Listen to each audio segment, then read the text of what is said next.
Alô, socorro! A família policial militar pede socorro e exige uma situação mais digna com relação às colônias de férias. Gente, essa minha postagem, tenho feito algumas postagens, algumas de forma geral e outras direcionadas. Esta é uma das postagens direcionadas. Por quê? Porque houve um contato comigo no dia de ontem sobre um policial militar que queria, de toda forma, marcar para ir à colônia de uma entidade de classe.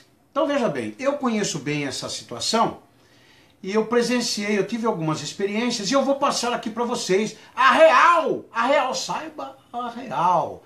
E isso não é só numa entidade que acontece não. Existem outras entidades, embora existam algumas exceções. São raras as exceções, ok? Então eu vou dizer para vocês aqui, olha. Este colega policial militar me informou que há muitas reclamações. E eu, então, passei as experiências que eu tive com ele. Vocês sabem que eu fiz parte de uma entidade de classe. E vocês sabem qual é. Que eu fiz várias postagens e fiz críticas duras com relação a essa entidade de classe. Inclusive, recebi informações que eles têm trabalhado contra mim, inclusive nas minhas postagens. Mas eu não me importo, eu não me incomodo com isso. Então vejam só, colônia de férias. É uma briga antiga isso aí, gente. É uma briga antiga nas entidades. Então eles têm os seus associados. Os preceitos estatutários, eles preveem uma igualdade. É uma igualdade, todos têm que seguir o mesmo rito, o mesmo caminho. Mas não é bem assim que as coisas acontecem, gente.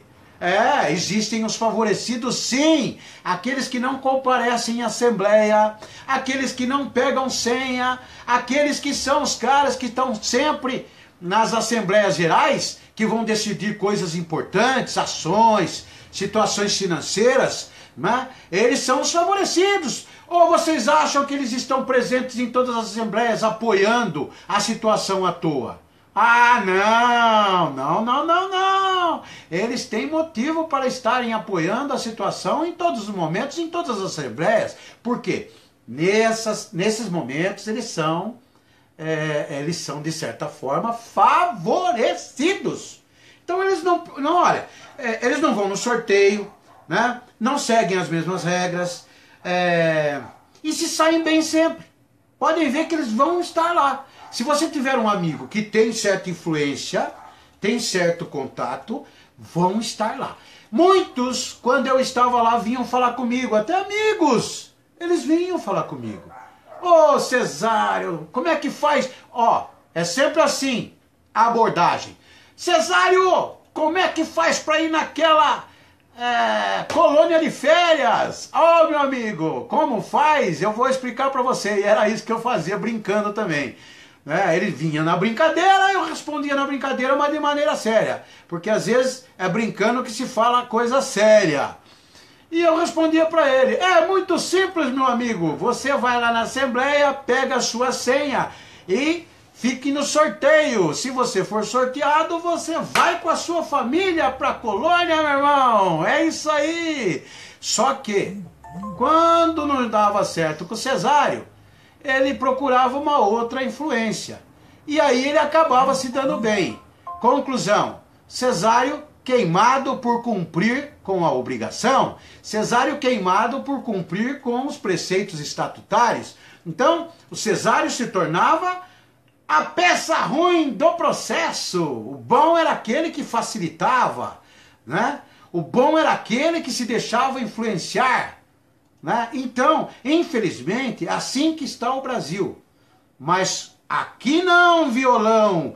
Por isso que depois eu tive todo um conflito, porque era uma constante, eu cobrando os preceitos estatutários que não eram cumpridos. Inclusive, tinham membros do departamento em que eu servi que eram envolvidos com o executivo. Então eles acabavam sendo favoráveis a esse tipo de ação, a esse tipo de manuseio. Aqui não. aqui não violão. Eu fazia coisa como se deve. Então, vejam só, porque, ó, então, todo o espaço dessas colônias de determinadas entidades de classe, né, em boa parte é ocupado por favorecimento e outros por sorteio. Aí quem tiver sorte, pegar aquele resto, aquelas migalhas, né, maravilha! Aí vai, pega a sua família e vai para lá. Quer um conselho? Vai juntando dinheirinho de contribuição, vai juntando ali, depois você põe mais um pouquinho e vai para onde você quer, meu amigo. Escolha o lugar mais adequado, que vai proporcionar uma situação bacana para sua família, um conforto, sabe? E você não precisa ficar pagando pau para ninguém, pedindo favor para ninguém. Aliás, não é favor nenhum. Se todos cumprissem a regra, se todos cumprissem o mesmo caminho. Infelizmente, nós sabemos que não é assim que as coisas funcionam. Então, a minoria tem uma parte lá, né, que leva uma vantagem, né? Então, eles se perpetuam, né? A diretoria desta entidade acaba se perpetuando lá. Vejam que existem diretorias que estão, olha, membros que estão desde 95. As pessoas não saem de lá, elas não desgrudam.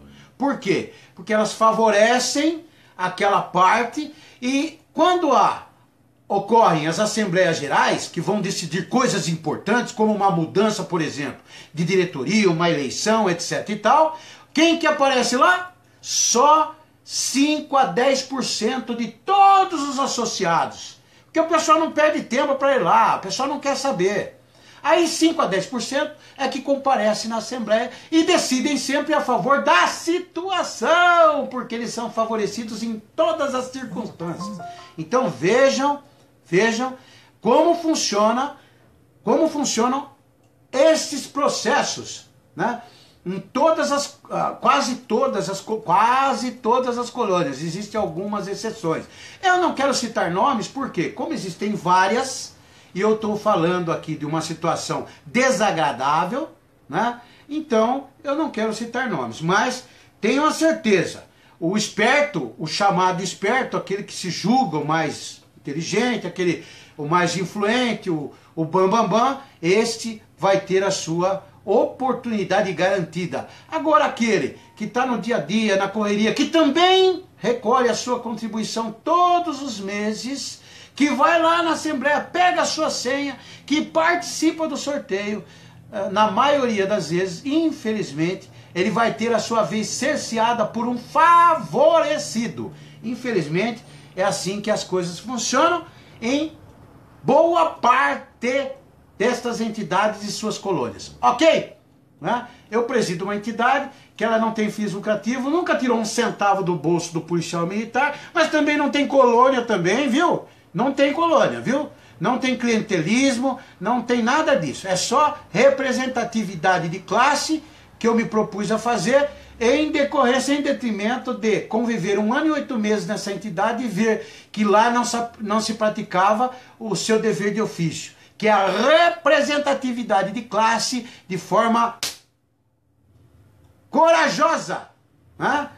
Tem que ter coragem, né, de bater de frente com o governo do Estado, como agora, né? Como agora. Cadê a nossa reposição salarial, governo do PSDB ditador? Seu governador, cadê a nossa reposição salarial? Há anos o senhor não repõe o nosso salário.